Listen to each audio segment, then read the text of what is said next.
遇过我们的过从韩国、西萨国。所有的同学们站好位置，我们总共呢是有64位这么多的，在台上一起来庆祝这一个。Give it away, come on, a big smile to our photographer. Let's do one more. 안녕하세요. 저의 첫 유튜브 영상인데요. 2023년에는 반드시 유튜브를 찍고야 말겠다고 2년 전에 다짐을 해둔 게 있었었는데 시간이 벌써 이렇게 빠르게 와서 유튜브를 찍고 있습니다. 저는 도전하는 것을 굉장히 좋아하는 창업가이자 시간을 버는 사람 시사라는 유튜브를 운영하게 될 시사입니다. 코로나 직전에는 쿠알라룸푸르에서 3개월 만에 월 7천만 원의 매출을 만드는 비즈니스 구조를 기획했었는데요. 이번 말레이시아 행이 마지막 행이 될 것 같아서 급하게 유튜브를 시작하게 되었습니다. 저는 어려서부터 정말 많은 창업들을 해왔어요. 굳이 따지고 보면 한 20개 정도는 되었던 것 같은데요. 물론 실패한 사례들도 있었고 그동안 제가 겪어왔던 시행착오들도 있었어요. 제 성향이 약간 ENTP 이런 도전하는 걸 좋아하고 이것을 했을 때 성공시켜 나가는 거에 대한 굉장한 희열을 느끼는 성향이기 때문에 그래서 조금은 좀 재수 없게 들릴지도 모르겠지만 월 1,000만 원을 만드는 비즈니스 사업 구조를 만드는 것은 누구보다 잘한다라고 조금 자부하고 있는 편이긴 합니다. 그래서 이 채널을 구독하고 영상을 봐주시는 여러분들이 오늘 이 영상 하나만 본다고 해서 절대로 바로 성공하실 수는 없을 거라고 생각해요. 왜냐하면 사업은 한 가지 방면에 특출난 사람들이 성공할 수 있는 게 아니라 상위 한 25%의 스킬들, 여러 가지 스킬들이 있겠죠. 25%의 스킬들의 도구들을 여러 가지가 모아져야지만 얘가 하나로 조화돼서 새로운 아이디어들이 쉽게 떠오를 수 있는 거라고 생각하는 게 있거든요. 책도 마찬가지인 것 같아요. 저도 책을 30몇 년 동안 안 읽다가 2년 전에 처음 읽기 시작했는데 그렇다고 해서 엄청 많은 책을 제가 본 건 아니에요. 집에 한 20권 정도 있나?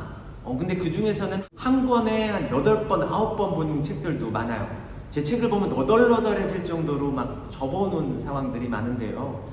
그래서 무자본 창업이나 부업, 비즈니스 이런 것들을 앞두고 계신 분들이나 아니면 회사를 다닐지라도 일하는 측면에서 더 잘하고 싶은 분들이 제 영상을 보신다면 제가 생각하고 있는 사고방식과 또 지금 제가 생각하고 있는 아이디어 그리고 얘를 실행해 가고 있는 과정들 이런 것들을 지금에 갖고 있는 도구들과 잘 결합해서 또 새로운 도구들을 하나씩 얻어 가신다면 굉장한 도움이 될 수 있을 거라고 확신하고 있습니다.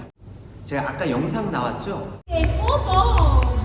Thank you very much. 이번 말레이시아 와서 제가 참여했던 500명 규모의 행사였는데요. 제가 말레이시아에서 이 사업을 하면서 3가지 도구들이 잘 조화가 돼서 단기간 만에 7천만 원의 수익을 낼 수 있었던 것 같아요. 이 사업을 성공시킬 수 있었던 도구들은 우선 첫 번째로는 제 사업을 알릴 수 있는 글쓰기, 그리고 두 번째는 홈페이지 제작, 그리고 세 번째는 이 사업들을 남들한테 홍보를 위한 퍼포먼스 마케팅, 이 3가지가 잘 조화돼서 이룰 수 있었다고 생각하거든요. 제가 지금도 사용하고 있는 이 3가지가 가장 중요한 핵심 포인트라고 생각하고 있는 게 있어요.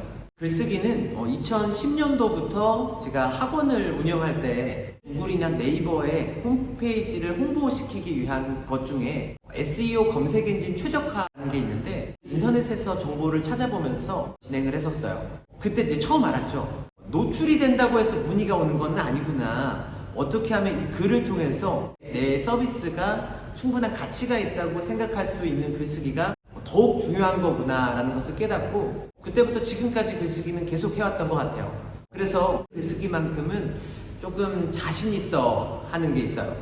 그리고 두 번째는 홈페이지 제작에 대한 부분이었는데요. 사실 중학교 홈페이지, 고등학교 홈페이지를 제가 만들었었어요. 예전엔 나무웹 에디터라는 게 있었는데 이렇게 두꺼운 책을 사가지고 직접 HTML 이 언어를 공부하고 연구하면서 홈페이지를 만들었었는데요. 홈페이지를 만들다 보니까 필요한 게 포토샵이었고 포토샵도 책을 사고 그리고 인터넷 정보를 뒤져가면서 독학해서 공부했었던 것 같아요. 세 번째는 퍼포먼스 마케팅인데요. 다 알고 계시겠지만 모르는 분들을 위해 제가 한 번 더 설명드리자면 페이스북이나 인스타그램에 이렇게 피드를 넘길 때 중간중간에 광고 뜨는 거 있잖아요. 이제 그거를 이제 퍼포먼스 마케팅 광고, 스폰서 광고라고도 하는데요.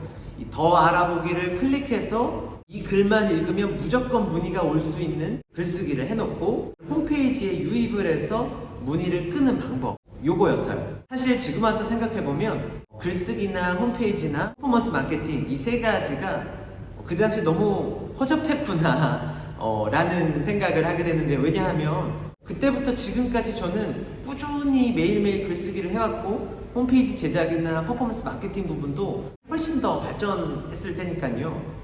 결론적으로는 제가 이 세 가지 도구들을 갖고 있었기 때문에 이 세 가지 도구들이 잘 조화롭게 이루어져서 잘 먹힐 수 있었던 것 같아요. 사실 이보다 중요한 거는 아무리 홍보를 잘해도 이 본질이 중요하잖아요. 본질에는 좀 자신 있는 게 있었어요. 동일한 서비스보다 약 2배에서 2.5배 정도의 가격으로 측정을 했음에도 불구하고 굉장히 잘 팔릴 수 있었고요. 첫 달에는 3천만 원의 수익이 됐고, 두 번째 달에는 약 5천만 원, 그리고 세 번째 달에는 7천만 원의 수익을 이룰 수도 있었어요. 여기 제가 3개월 동안 매출장도 이렇게 딱 띄워드릴 건데요. 물론 지금은 너무나 유명해진 책이지만 고도의 추월차선, 이 책을 보고 이 말레이시아 사업은 잘 되고 있는 상황이지만 접어야겠다 라는 생각을 제가 갑자기 깊게 들어와서, 정말 다행히도 코로나 딱 2달 전에 여기를 클로즈업하고 원래 기존의 파트너한테 다시 지분을 넘기고 저는 나올 수 있었던 상황인데요. 개인적으로는 이 책을 보고 저는 2년 만에 5배 이상 성장할 수 있었던 것 같아요. 이 책에 대한 리뷰들이 정말 많은데요. 제가 이 책을 통해서 5배의 수익을 올릴 수 있었던 산 증인이기 때문에 이 책에서 어떤 구체적인 내용을 내 사업에 적용해 봤더니 5배 성장하더라, 이런 부분을 다음 영상에서 한번 다뤄보려고 해요. 오늘은 예정이 없던 말레이시아에서 촬영한 첫 유튜브 영상이어서 이 정도로 영상을 마치도록 하겠습니다. 영상 시청해 주셔서 감사합니다.